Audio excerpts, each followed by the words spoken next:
민수기 오늘 두 번째입니다. 민수기 13장에는 이스라엘 백성들이 출애굽한 뒤 시내산에서 약 2년여 동안 머물러 있다가 거기 출발을 해서 이제 드디어 이 바람광야에 도착을 했습니다. 그 바람광야 가데스바네아에서 12지파 중에서 지도자 한 사람씩을 뽑아서 이스라엘 민족이 이제 들어가야 할 그 땅을 40일 동안 정탐하게 했다고 그랬습니다. 그런 점에서 우리 식구들이 성경을 읽을 때에 줄줄줄 읽는 것보다도 본문 내용들을 잘 살펴서 받은 바 은혜가 더 깊어져야 할 필요가 있다고 보겠습니다. 민수기 12장 마지막 말씀을 보면은 이스라엘이 하세롯을 떠나 바람광야에 도착했다는 이 문구가 있습니다. 지난 시간에도 제가 말했지만은 바람광야가 세상적인 표현으로 말한다면은 그야말로 뭐라 할까 한많은 그 지역입니다. 왜 그러냐면은 이스라엘 민족 공동체 운명이 바람광야라는 곳에서 이게 결판이 났었기 때문이죠. 그렇다면은 바람광야가 성경적으로 위치가 어디쯤인가 했을 때에 지난번에 제가 잠깐 말씀드렸지만은 제가 앉아 있는 이 강대상을 시나이 사막, 시내 광야라고 했을 때 제 오른쪽을 애굽이라고 그랬습니다. 애굽. 그런데 애굽 땅에서 시나이 광야로 나오려고 했을 때에 바다가 하나 있었다고 그랬죠. 무슨 바다겠습니까? 홍해입니다. 홍해.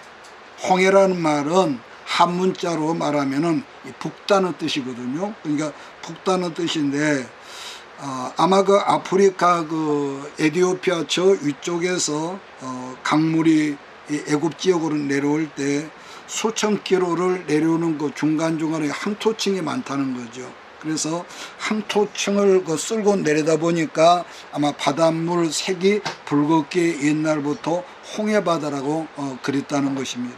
그런데 그 홍해바닷가에서 가나안 땅 요단강까지는 얼마냐? 400km. 이 말을 여러분 알기 쉽게 설명을 해서 부산에서 서울까지를 430km라고 그러거든요. 그러면 어느 정도인지 우리가 얼른 짐작이 가죠. 그런데 그 400km의 먼 거리를 이스라엘이 뭐라 할까? 없던 길을 새롭게 만들어서 걸어갔는데 그 400km가 끝나는 지점이 또 뭐가 있었습니까? 강이 하나 있었죠. 강. 그 이름을 우리는 성경에서 요단강이라고 이렇게 배웠습니다. 그런 점에서 이스라엘이 지금 홍해 바다는 건너왔지만은 요단강을 건너기까지의 무대를 민수기 성경은 뭐라고 그랬느냐? 시나이 반도, 다르게는 시내 광야. 그러니까 민수기의 무대가 지금 이 시나이 그 광야라는 점입니다. 그렇다면은 본문에 등장하는 바람광야, 다르게는 가데스 바네아라는 이 지점이 어디쯤인가 한다면은 이스라엘의 홍해를 건넌 다음에 광야를 걷고 걸어서 바람광야에 속한 지역인 가데스 바네아까지 지금 왔단 말이에요. 근데 여기서 진짜 문제는 뭐냐면은 그곳에서 딱 하루 길만 더 걸어가면은 요단강변까지라는 거리라 짧은 거 다 왔습니다. 그러니까 다시 반복하지만은 그 시내산에서 걸어서 지금 이 바람광야 가데스 바네아까지 와서 거기서 이제 야영 수경을 하면서 하루 길만 더 가면은 요단 강변까지인 거죠. 그러니까 하루 길만 더 가면은 그 옛날 이스라엘 조상들 아브라함과 이삭과 야곱이 머물고 살았던 말 그대로 젖과 꿀이 흐른다는 약속의 땅에 도착할 수 있는 지금 지점까지 이스라엘 민족이 와 있었다는 겁니다. 그런데 그 하루길을 남겨둔 가운데서 이스라엘 공동체가 엄청난 큰 재앙의 문제가 터져버리고 말았습니다. 우리나라 옛날 속담에도 다 된 밥에 코가 빠진다는 그런 그 속담이 생각이 납니다만은, 그러니까 이스라엘 민족이 당한 문제라는 건 다른 게 아니라 그들의 사고방식이 있거든. 여러분도 사고방식이 있고 내게도 있습니다. 사고방식이 다르게 표현한다면은 뭐라 할까, 가치관의 문제며 그 사람이 평소에 똑같은 문제, 똑같은 상황 속에 어떤 생각을 가지느냐. 좋았을 때도 하나님께서 내게 뭘 의미할까, 어떤 것을 나쁜 문제가 생겨도 어떤 걸 내게 사인을 주실로 이 문제가 생겼을 거니까 가치관과 어떤 그 마인드의 문제라는 겁니다. 이제 그런 점은 우리도 마찬가지일 것인데, 똑같은 문제 앞에 있을지라도 그 문제를 바라보는 사고방식이 어떠냐에 따라서 그 사람의 장래와 운명이 결정지어진다는 겁니다. 우리나라로 말한다면, 다시 말하면은 부산에서 과거 시험을 보러 온 사람이 걷고 걸어서 어디까지는 경기도 과천까지 지금 이 나그네가 온 거란 말이에요. 그래서 과천 주막에서 그날 밤 이제 이 수경을 하고 그 다음날 아침에 국밥 한 그릇 먹고 아침에 과천고개를 넘어서 한강가에 나루턱에서 나룻배를 타고 한양으로 입성을 해서 이 과거 시험을 치렀다는 거죠. 반복하지만은 한국어로 말할 때 부산에서 걷고 걸어서 과천까지 이스라엘에 왔다, 이렇게 생각하면 여러분 이해가 좀 될 겁니다. 성경으로 다시 설명하면은 거기가 바로 바람광야 가데스 바네아라였다는 겁니다. 근데 그곳에서 정탐꾼 12사람을 뽑았는데, 이제 각 지파에서 난다 긴다 한 사람은 지도자 한 사람씩을 뽑았는데, 유다 지파에서는 갈렙이었고, 에브라임 지파 즉 요셉 지파에서는 여호수아가 지도자로 뽑혔다고 그랬습니다. 그래서 각 지파를 대표한다는 12사람이 40일 동안을 같은 가나안 땅 전 지역을 정탐하라고 지금 돌아온 겁니다. 그런데 문제는 똑같은 땅을 똑같은 시간에 정탐하고 온 이 12사람이 이게 두 패로 갈라진 것인데, 갈렙과 여호수아는 말하기를 우리가 그 땅으로 가십시다, 하나님께 주신 땅에 갔더니 과연 적과 흙물이 흐르는 정말로 진짜로 좋은 땅입니다, 이렇게 말했단 말이에요. 자, 그런데 다른 10사람은 아닙니다. 그 땅은 아주 척박한 땅이고 사람을 잡아먹는 그야말로 망할 놈의 땅입니다. 또 한 가지는 그 땅에는 성이 얼마나 높은지 성 끝이 하늘까지 닿았고, 또 그곳에 살고 있는 사람들은 네피림의 그 후손들처럼 이 키가 장대해서 우리가 그들과 비교하면 우리는 메뚜기 같아서 그들도 우리를 볼 때 메뚜기로 봤을 것입니다. 이렇게 이 상반된 보고를 한 겁니다. 근데 물론 우리가 이 세상적인 그 사람의 입장에서 본다면은 어느 정도는 이해가 갑니다. 믿음을 떠나서요, 상식적으로. 왜냐하면은 그들은 우리가 아는 대로 430여 년 동안에 자자손손 종살이 하던 모슴살이 하던 사람들 아닙니까? 게다가 그런 사람들이 가나안 땅에 들어가 보니까 원주민에 비교한다면 뭐가 있습니까? 그들에게 무기가 있습니까? 그 당시 싸울 만한 전차가 있습니까? 여러분, 이런 점은 지금도 우리가 다른 사람들하고 이 나를 비교하는 이 사람 속에는 뭐가 있냐면은 심리학적인 용어로 뭐라고 합니까? 메뚜기 콤플렉스가 있다는 거예요. 그런데 평소에 그처럼 열등감이 많은 사람들이요, 이런 경우 분명히 여러분 있으면 주변에 보면은 남들보다 그 열등감이 많은 사람들이 남들보다 재산이 많다든지 남들보다 명예나 세상적인 지위가 높다든지 하면은 굉장히 자기를 과시한다든지 교만하게 행동을 한다는 어떤 공통적인 심리가 발견된단 말이에요. 그런데 지금은 그런 내게 자랑할 만한 것이 아무것도 없거든요. 그랬을 때에 상대방은 엄청나게 훌륭해 보이고 잘나 보이지만은 반면 나는 형편없는 초라한 인생으로 보인다는 것이 바로 메뚜기 콤플렉스에 묶여서 살아가는 사람들의 이 공통적인 보편적인 심리다. 그래서 그것을 지금 반복하지만은 메뚜기 콤플렉스로 간다는 것인데, 자, 그런 점에서 이걸 좀 우리 민족사로 바꿔서 설명을 한다면은, 옛날 우리가 일본 식민지 그 아래에 있을 때 일본 사람들이 자기들 스스로를 뭐라고 그러냐, 일본 사람은 1등 국민이고 조선 사람들은 소생진, 또 그 다음에 엽전들이라 이렇게 비아냥거렸고 노골적으로 무시를 했었습니다. 여러분, 엽전이라는 말은 가난한 사람, 우리가 어렸을 때 10원짜리 하나 가지면요 그 당시에 그 뭡니까 아메다메라 큰 이 눈깔 사탕이 있었습니다. 그걸 하나가 이제 몇 시간을 빨고 다닐 정도로 그랬는데 지금은 10원짜리 애기들 주면 받지도 않지 않습니까? 그러니까 아주 작은 화폐 단위의 돈을 엽전이라고 그랬습니다.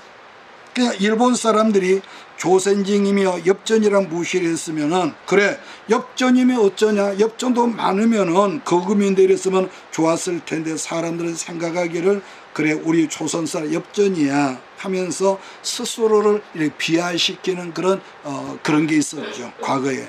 그걸 문학적으로 표현하면은 뭐라고 하냐 자학 스스로 자기를 학대하는 이 사관을 가진 사람이다. 그래서 자학사관이라는 것은 반복하지만 자기 스스로를 뭐라고 할까 평가절하한다. 평가절하한다. 다르게 말하면은 내가 내 아내를 내가 내 남편을 평가절하하는 거예요. 훌륭한 내 아내와 내 남편이 훌륭한 점도 많고 좋은 점도 많은데 남들 앞에서 아주 평가절하고 내 남편은 무식하고 무능력하고 우리 마누라는 뭣도 못하고 자꾸 이렇게 무시하고 평가절하. 그래서 옛날 어른들이 했던 말이 내 집에서 키우는 강아지도 주인이 천대를 하면은 남들도 우리 개를 천대한다. 이런 거 여러분 우스개 같은 여러분 속담이 있었습니다.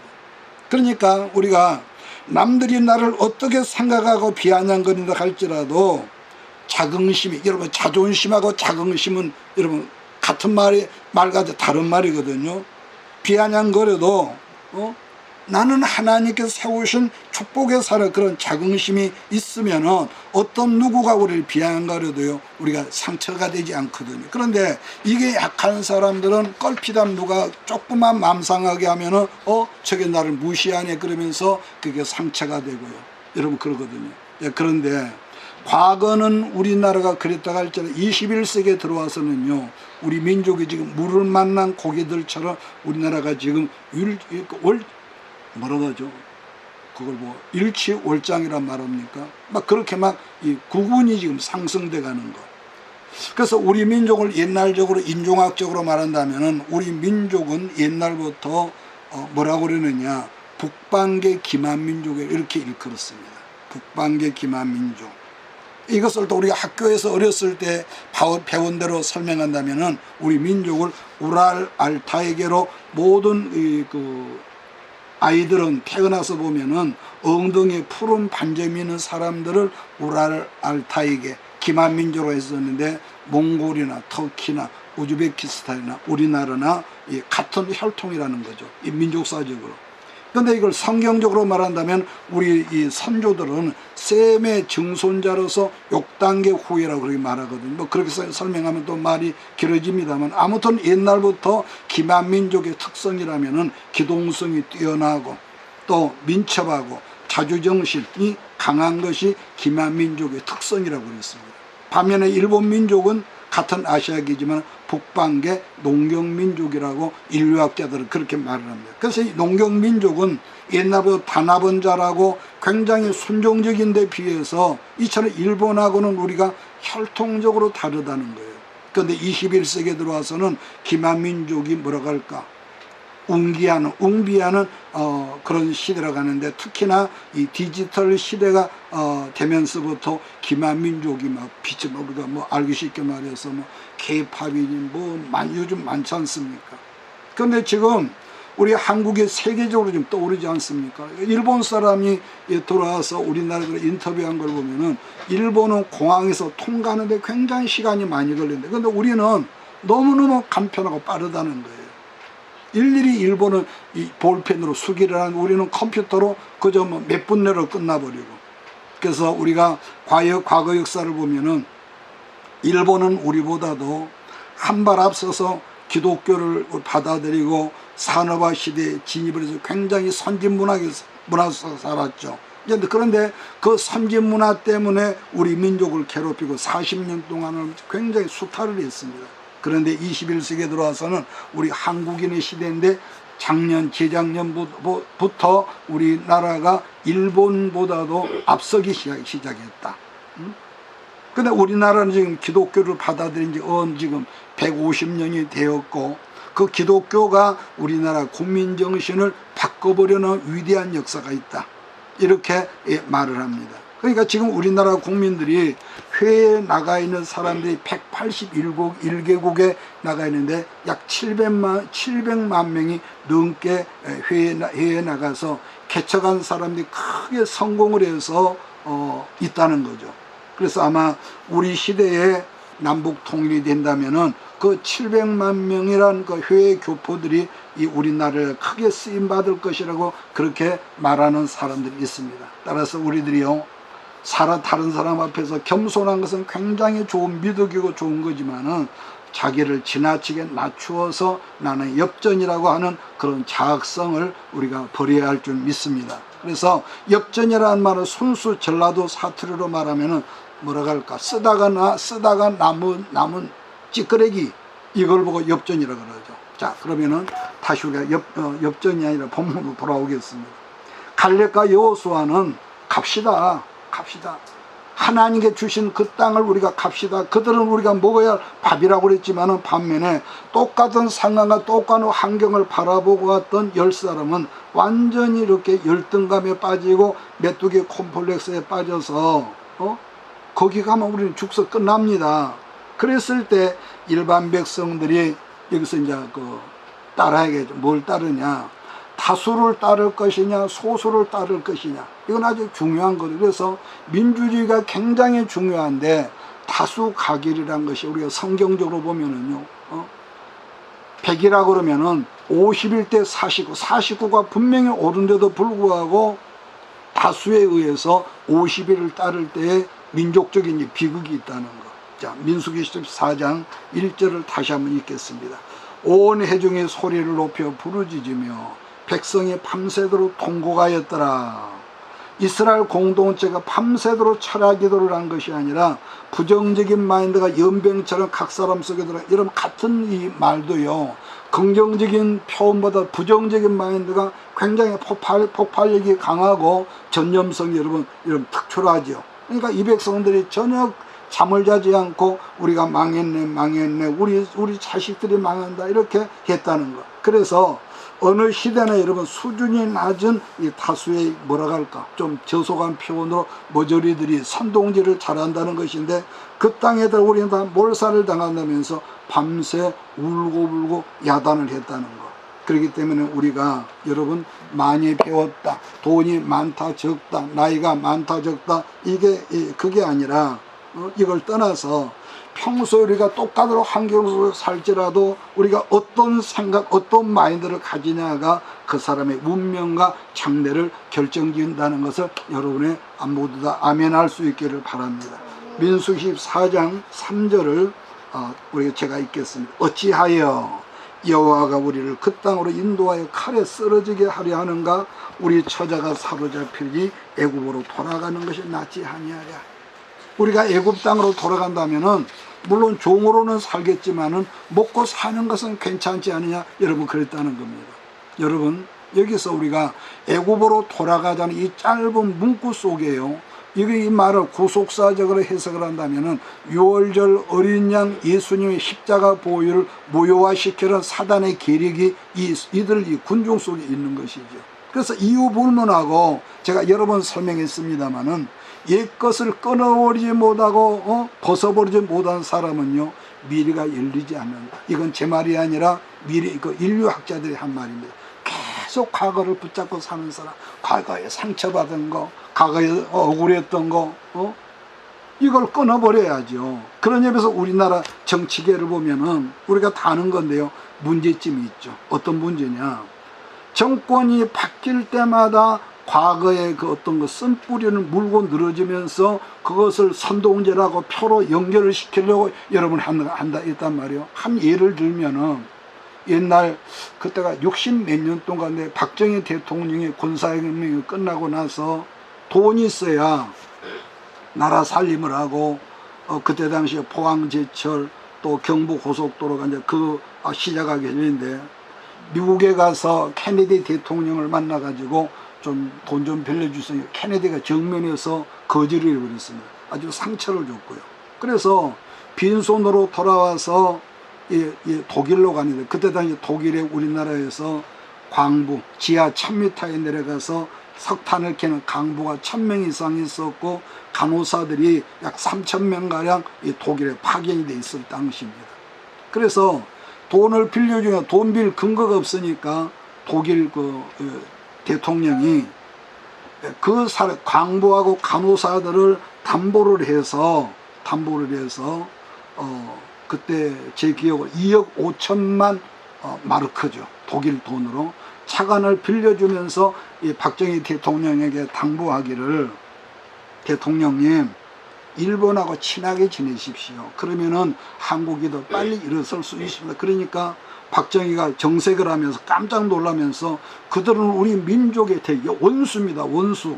이렇게 말을 하니까 독일 포란트 수상이 말하기를, 여보세요, 우리는 이웃국가 프랑스하고 100년을 넘게 전쟁을 했지만 지금 그들과 같이 연합을 하고 나갑니다. 그랬다는 유명한 일화가 생각이 나는데요. 그러니까 우리가 짧은 지나간 문재인 정권 때도 임기 5년을 하면서 그 사람들 하는 거 적폐하면서 얼마나 많은 사람이 사냥제를 했냔 말이에요.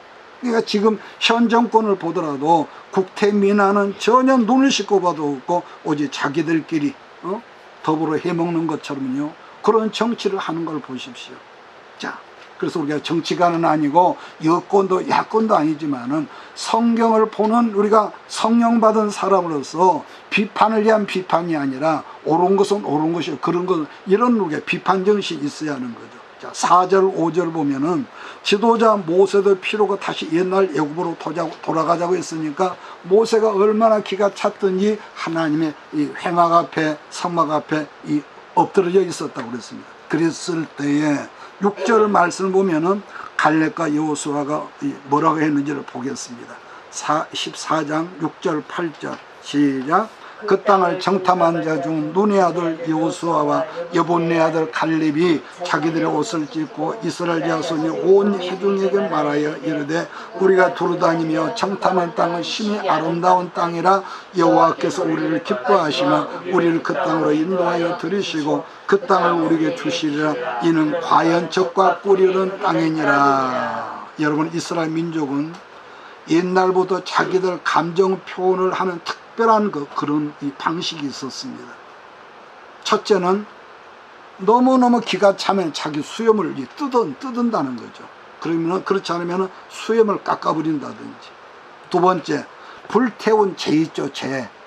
오늘날은 가스를 있으니까 재가 이해가 안 될지 모르겠어요. 나무를 태우면 재가 남거든요. 불태운 재를 머리에다 뒤집어 씌우고 재 가운데 앉아서 울면서 기도한다든지. 세 번째는 자기가 입고 있는 옷을 찢으면서 기도하고 울었다고 그랬습니다. 이게 좀 이스라엘 민족의 특별한 감정 표현입니다. 자, 그리고 10사람과 2사람의 차이점이 뭐냐 한다면 그때나 지금이나 똑같습니다. 하나님을 통해서 환경과 상황을 보는 사람에게는 자기가 서 있는 땅과 환경이 지금은 이럴지라도 적과 골이 흐르는 땅으로 느껴지고 보여지지만은, 하나님을 떠나고 예배를 떠나고 세상적인 눈으로 보는 사람에게는 뭡니까? 거기 여과가 안 되고 저주받은 땅이며 망할 놈의 땅으로 이렇게 보인다는 점입니다. 그런 경우를 아까 뭐라고 하면 엽전이고 영적인 안목이 있냐 없냐 이렇게 이제 본다는 거죠. 지난번에 제가 한번 말했나, 이번 대선이 끝난 다음에 설문조사를 했더니 30대 청년들 67%가 한국을 떠나고 싶다고 그랬다 했습니다. 저는 개인적으로 참 잘못된 사고방식으로 생각을 했는데요. 지구상에서 우리나라 중고등학생 자살률이요, 무려 13년 동안 전 지구상 1등입니다. 지구상에서 13년 동안. 뿐만 아니라 노인들 60세 이상의 자살률이 1등입니다. 이런 불명예스러운 1등인데, 그러니까 암에 걸려 죽은 사람들, 자살로 죽는 사람들이 지금 훨씬 더 많다는 거죠. 쉽게 말하면은 대통령 하던 사람은 자살했지요, 국회의원도 자살했지요, 대기업 회장도 자살했지요, 장군도 자살했지요, 유명한 탤런트도 자살했지요. 그런 사람들이 어떤 마인드, 어떤 계통이냐면은 10사람이 계통인 거죠. 그냥 우리나라 자살률이 얼마나 높냐고 제가 그래서 유튜브 여러 가지 찾아봤더니 인구 10만 명당에요 116명이래요. 116명. 근데 요즘 들어서는 참 아이러니하게도 자살이란 말도 지금 사용을 안 하더라고. 뭐라고 사용합니까? 기억합니까? 극단적 선택을 했다. 자살이면 자살인 거지 뭐 말을 바꾸는가 모르겠어. 그러니까 왜 오늘날 시대를 사는 아이들이나 어른들이 자살을 껄피다만 자살하고 번개탄 피워놓고 자살을 하고 이런 자살을 선택하냐면은 아까 그랬죠. 이건 가치관의 문제며 사고방식의 문제라고 봅니다. 조그만 어려움에 견디지를 못해. 왜? 사람들은 너무 쉬운 것만을 좋아하니까. 여러분, 크리스찬의 가치관이라고 하는 것은 생명은 내 것이 아니라 하나님께서 내게 주신 거니까 우리가 자살하는 것도 우리가 영적으로 한다. 이건 분명히 무슨 죄입니까? 살인죄입니다. 그렇기 때문에 하나님 나라 천국은 예수 믿고 구원받는 사람들이 가는 곳이란 말도 맞는 말이겠지만은 더 정확히 말한다면요, 죄 문제가 해결된 사람들만이 가는 곳이 천국이다. 그러니까 자살은요, 내가 죽고 나서 회개라고 하는 것은 살아서 회개하는 것이지, 죽은 다음에 우리 아들들이 뭐 천주교처럼 헌금을 많이 하면은 천국 간다? 이건 개똥 철학이죠. 그러니까 죄 있는 사람은 못 가는 거예요. 죄 먼저 해결돼야 하는 사람은. 자, 다시 본문으로 돌아갑니다. 갈렙과 여호수아의 긍정적인 말을 듣고 있었던 백성들이 그런 말은 듣기 싫다면서 온 백성들이 두 사람을 돌로 치려고 했다는 것이죠. 10절을 제가 있습니다. 온 회중이 그들을 돌로 치려 하는데 그때 여호와의 영광이 회막에서 이스라엘 모든 자손에게 나타나시냐고 그랬습니다. 그러니까 저런 척박한 돌뿐인 땅을 적과 꾸리는 땅이라 거짓말을 한다면서 돌을 들어서 두 사람을 치려고 했다는 거죠. 그랬더니 그 위기의 순간, 그런 절박한 순간에 살아계신 하나의 영광이 이스라엘 가운데서 나타났다고 지금 말씀합니다. 여러분, 우리들이 육신으로 살아가는 이 세상은요, 그 어떤 부귀와 영화를 누린다고 할지라도 육신으로 살아가는 세상은요, 분명히 뭐가 있어요? 거기 가도 문제가 있고, 돈이 많아도 문제가 있고, 일국의 대통령이 돼도 고난이 있고요. 그러니까 이스라엘에게 하나님은 그 땅은 분명히 적과 꼬리는 땅이라고 누누이 강조를 했는데, 과연 그러면 가나안 땅이 그런 땅이었냐? 택도 없는 말이죠. 이스라엘의 지경은요, 온 천지가 여러분 돌뿐이란 거 아니겠어요? 우리가 여러분 유튜브를 봐보십시오. 가는 곳마다 돌뿐이에요. 그런 땅을 개척을 해서 그야말로 좋은 땅을 만들지 않았습니까? 그래서 팔레스타인 그 지역의 땅은 이 돌들이 하도 많으니까 이런 전설이 있었습니다. 하나님께서 옛날에 천지를 창조하실 때에 하나님의 천사가 돌을 담아서 나르는 천사가 전설입니다. 있었는데 그걸 돌을 담아가지고 아프리카로 날아가다가 이 돌이 너무 무거워서 팔레스타인 땅에 이르렀을 때 그 무거워서 이 천사가 돌 담은 이 천사가 치마끈을 놓아버린 바람에 아프리카로 가야 할 모든 돌들이 가나안 땅에 쏟아져 가지고 특히나 이스라엘 땅에 돌이 그렇게 많답니다. 전설입니다. 그런데 그처럼 척박한 땅을 하나님 왜 복땅이라고 했냐 그 말인데, 간단히 나중에 이 말을 설명할 때가 있을 겁니다. 첫째는 하나님 보장해 주신 땅, 두 번째로 임마누엘, 내가 너희와 함께한다. 내가 너와 함께한다. 그래서 너희가 내 말을 순종하면은 이른 비와 늦은 비를 너희가 사는 땅에 내려서 먹고 사는 데 전혀 지장이 없을 것이다. 여러분, 그런데 옛날부터 사람은요, 외 없이 땅의 것들이 풍족해지다 보면은요, 자연스럽게 어떻게 합니까? 하나님과 멀어져 버리죠. 우리나라도 8,000불이 넘어가면서부터 교회가 서서히 교회가 숫자가 적어졌다는 거 아니겠습니까? 그러니까 먹고 사는 것이 분명히 복인데 하나님께서 축복하시면서부터 서서히 멀어진다는 거. 그러면 우리들이 하나님과 동행하는 삶을 살고자 하는데, 여러분 그러지 않습니까? 우리가 주일 성수하지요. 쪼들고 사는 가운데서 하나님 것과 내 것을 구별해서 우리가 드리죠. 자, 그런데도 우리가 살다 보면 삶 속에 고난이 있고 궁핍이 있고 쪼들림이 있고, 왜 중간중간 어렵고 힘듦이 있냐 이렇게 말할 때에 성경적으로 표현을 하면요, 그 사건을 통해서 시험을 통해서 멀어져 버린 사람이 있고, 시험을 통해서, 그러니까 엄마가 매를 들면은 엄마 치마폭에 매달린 자녀가 있고 엄마한테 멀어지는 자녀가 있단 말이에요. 그러니까 어려움 속에 하나님을 의지하는 살라는 그 하나님의 사인 아니겠습니까? 예, 본질적으로 이유를 불문하고 우리 하나님은 어떤 하나님이냐, 어떤 상황 속에 있을지라도 하나님의 자녀된 우리들이 잘되고 잘되기를 원하시는 분이 우리 하나님 아버지라는 겁니다. 그래서 예수님께서 하나님 아버지를 소개할 때 마태복음이나 마가복음 보면 뭐라고 합니까? 너희 중에 누가 아들이 있는데 떡을 달라고 그러는데 돌을 주며, 생선을 달라고 그러는데 이 뱀을 잡아줄 사람이 있겠느냐? 그러면서 너희가 악함에도 불구하고, 하나님의 우리 보시 악하다는 거예요. 악함에도 불구하고 좋은 것으로 자기 자식에게 줄 알거든. 근데 그 다음에 뭐라고 합니까? 하물며라는 말 뭐라 할까요? 두말할 것 없어. 하늘에 계신 너희 천부께서 구하는 자에게 뭐라고 합니까? 좋은 것으로 주시지 않겠느냐? 믿습니까? 하나님은 그런 하나님이야. 그래서 나는 설교자로서, 목사로서 여러분에게 이 시간 당부하고 싶은 것은 언제나 하나님 말씀을 가까이 하되, 특별히 세상을 지혜롭게 살고자 하는 사람이라면 다른 성경도 많이 봐야겠지만은 잠언 성경을 자꾸 많이 보십시오. 왜냐? 우리들이요, 우리가 늘 제가 선교를 강조하지만은 누군가를 돕고 베푸는 삶의 그런 마인드가 분명히 있어야 돼. 중요한 것은 또 있습니다. 누구를 도와주는 것이 꼭 사랑은 아니더라는 겁니다. 이런 약점을 가지고 달라드는 사람이 굉장히 많거든요. 왜 그러냐?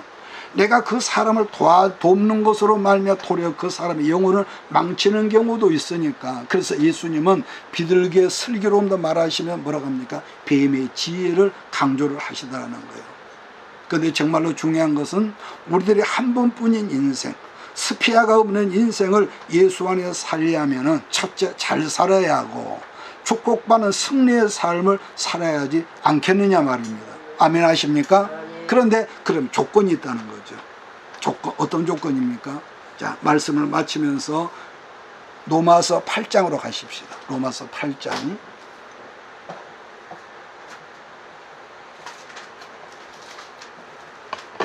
5절과 8절을 제가 읽습니다. 육신을 따르는 자는 육신의 일을, 영을 따르는 영의 일을 생각하나니 육신의 생각은 사망이요 영의 생각은 생명과 평안이니라. 육신의 생각은 하나님과 원수가 되나니 이는 하나님의 법에 굴복하지 아니할 뿐 아니라 할 수도 없습니다. 육신에 있는 자들은 하나님을 기쁘게 할 수 없는, 이렇게 말했죠. 자, 그런데 로마서 8장 12절 13절을 우리 같이 한번 함께 읽겠습니다. 시작. 그러므로 형제들아, 못 찾았습니까? 다시. 그러므로 형제들아, 우리가 빚진 자로 돼 육신에게 져서 육신으로 살 것이 아니니라. 너희가 육신으로 살면 반드시 죽을 것이로되 영으로서 몸의 행실을 죽이면 살리니. 그런데 아브라함의 경우도 하나님의 약속의 말씀 믿고 살면서도 자기 방식이 나온 바람에 그의 삶이 여러 번 낭패를 당했듯이 우리도 그럴 때가 있었지 않습니까? 그래서 제가 조금 전에 어떤 성경을 읽으라고 했냐면은 지혜의 보고인 잠언 성경을 여러분이 주문했습니다. 너희가 육신으로 살면은 반드시 죽을 것이로되 영으로서 몸의 행실을 죽이면 어쩐다고요? 사는 길이 열린다는 겁니다. 영으로서 내 육체 행실을 죽이면은 너는 사는 길이 열린다. 지금은 신불신을 막론하고 사람들은 말세라고 말하지만은 우리들이 민수기 성경을 지금 배우면서 살피면서 마음으로 다짐해야 하는 것은 하나님께 인정받는 인생 살기를 다짐하자는 겁니다. 내가 실수가 그 허물이 없어서가 아니라 왜냐, 여러분 우리가 이 나이 되도록 잘해보려고 여러분이 했지만은 잘하려고 좀 판판이 깨지고 손해보고 망한 것 뿐이었을지라도, 그러나 이제부터는, 지금까지는 연습으로 우리가 했을지라도 이제부터는 하나님께 인정받는 삶을 살자. 사람들은 예수를 믿는다고 하면서요 아멘을 우리가 잘하지만은 근데 하나님은 살다 보면은 우리 믿음으로서 삶으로서 믿는 걸 증명할 때가 꼭 여러분 있습니다. 너가 믿는다고 대답했지 그걸 저울로 달아본다는 거. 그러니까 예수 믿는 걸 증명하려면은 하나님께 때로는 그러신 것 같아. 손해도 보게 하고 또 오해도 받게 하고 다른 사람보다 무시도 받게 하고 억울하게 하고 또 기다리게 하는 거 여러 가지가 있겠지만은 근데 그러함에도 불구하고 그러니까 똑같은 사건이지만은 저 사람이 분명히 나를 기분 나쁘게 한 장본이지만은 한 걸음 나가서 그걸 우리가 말씀으로 우리가 그걸 여과시켜서 영으로 생각하자는 거.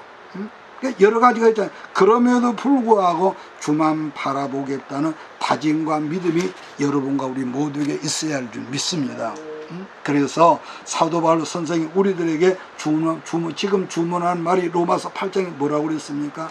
너희가 육신대로 살면 반드시 죽겠지만은 영으로서 몸의 행실을 죽이면은 사는 길이 열린다. 이 말을 강조한 거죠.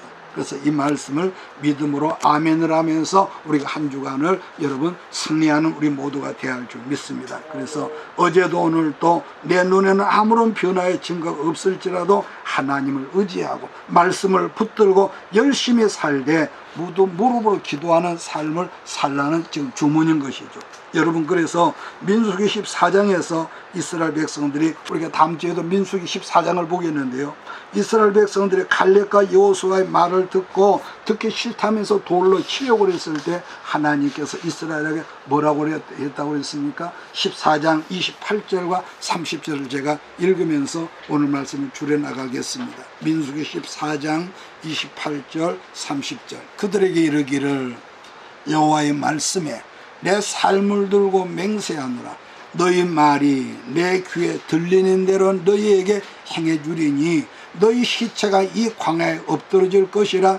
너희 중에서 20세 이상으로서 계수된 자 곧 나를 원망한 자 전부가 여분네 아들 갈렙과 눈의 아들 여호수아 외에는 내가 맹세하여 너희에게 살게 하리라. 한 땅에 뭐라고 합니까?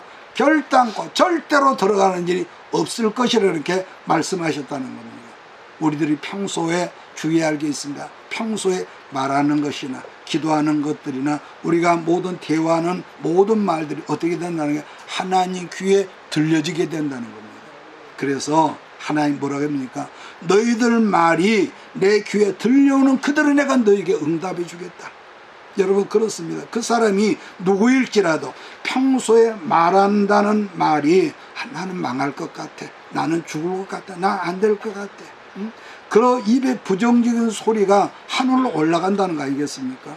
그러면은 그 소리를 들으신 하나님 뭘 한다는 거냐? 그러니 너희가 망하는 것이 소원이라는 말이지. 그러면은 전능하신 하나님 그 사람 어떻게 하느냐? 서서히 한꺼번에 팍 망하는 것이 아니라 서서히, 이런 말이 있어요. 누에가 뽕잎을 먹듯이 서서히 안 되는 길로, 몸은 병들게 하고 서서히 꼬이고 망하게 하는 길로 이끌어 간다는 말이에요. 그래서 그러나 평소에 환경과 상황은 척박할지라도 나는 된다, 우리 집은 된다, 우리 교회는 승리한다는 나의 말과 여러분의 입의 말이 하늘로 올라가면 전능자가 뭐라고 했느냐? 그래, 내가 너를 이기는 자, 승리하는 자가 되게 해주시다. 여러분 그 말이거든요. 그래서 반복하고 끝내기서 너희 말이, 너희 기도가, 너희 가슴으로 꿈꾸는 것들이, 너희들이 바라고 원하는 것들이 하늘에 올라오는 그대로 내 하나님의 귀에 들려오는 대로 나 하나님께 너희에게 응답해 주리라. 이 말이 여러분에게 아멘 되기를 바랍니다. 그래서 그 생각이, 가치관이 망했다, 안 된다는 사람들이 어떻게 되었습니까? 목적이 가나안 땅을 하루길을 앞두고 뒤로 돌아서 해서 무려 40년 동안 왔던 길을 또 가고 그 기가 막힌 환경 속에 밤낮으로 시나이 반도를 빙빙빙 돌게 하면서 부정적으로 말하며 떠들고 했던 이스라엘 사람들이 단 한 사람은 남김없이 전부 다 죽어서 모래 땅에 묻어버리고 난 다음에야 가나안 땅으로 들어가는 길을 하나님께서 열어주셨다는 이 귀한 말씀이 여러분의 말이 되기를 바랍니다. 여러분 그래서 창세기 11장을 보면은요, 갈대아우르는 지금 이라크와 또 그 이란 그 접경지역 유프라데스 강 그 지역인데 우르에서 아들 아브라함과 그 아버지는 누굽니까? 데라를 부르셔서 하란 땅까지 오게 했지 않습니까? 그들이 하란 땅에서 얼마나 머물러 있으니 성경은 침묵해서 모르지만은 분명한 것은 그 아버지 데라가 죽고 난 다음에 하나님께서 다시 오셔서 뭐라고 합니까? 너는 본토와 아비지가 친척집을 떠나서 내가 너한테 지시하는 그 땅으로 가라 그랬다는 겁니다. 여러분, 데라라는 이름의 뜻은요, 사전을 찾아보니까 머무르게 하는 자, 정착케 하는 자, 이런 뜻인데, 그 머무르게 하는 자가 죽은 다음에 하나님께서 다시 오셔서 말씀하셨는데 가라 했다는 거. 오늘날도 그 사람이 주 안에 있다가 할지라 결론은 세속적이며 부정적이며 자기중심적이며 이 사고를 가진 사람 별 수 없이 어떻게 합니까? 민수기적으로만 뒷골목으로 여러분 그렇게 사라지게 한다는 거. 그러므로 여러분 언제나 잊지 마세요. 하나님 중심, 말씀 중심, 예배 중심, 기도하는 삶을 중심에서 살고자 하는 영적인 사람은 반드시 때가 되면은 새로운 새 역사의 주인공이 되게 하심을 믿으시기를 주기를 축복합니다. 그래서 오늘 말씀 잊지 말기를 바라는 것은 너희들 입에서 나오는 말이 하나님 내 귀에 들려주는 대로 그대로 갚아주려 하셨기 때문에 여러분의 언어와 생각의 기도가 언제나 하나님께 상달되어 하늘의 복과 땅의 풍성한 기름진 복이 여러분의 삶과 여러분의 가정과 여러분의 자자손손 속에 그대로 있어지기를 예수님의 이름으로 축복합니다. 아멘. 기도하겠습니다. 이것이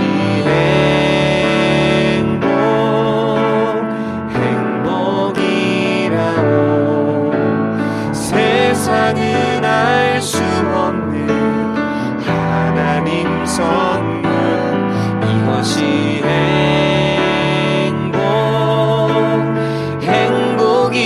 행복이라오.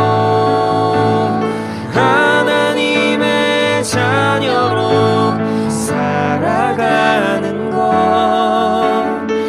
이것이 행복이라오.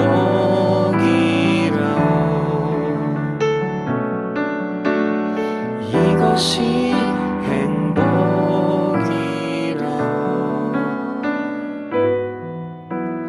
이것이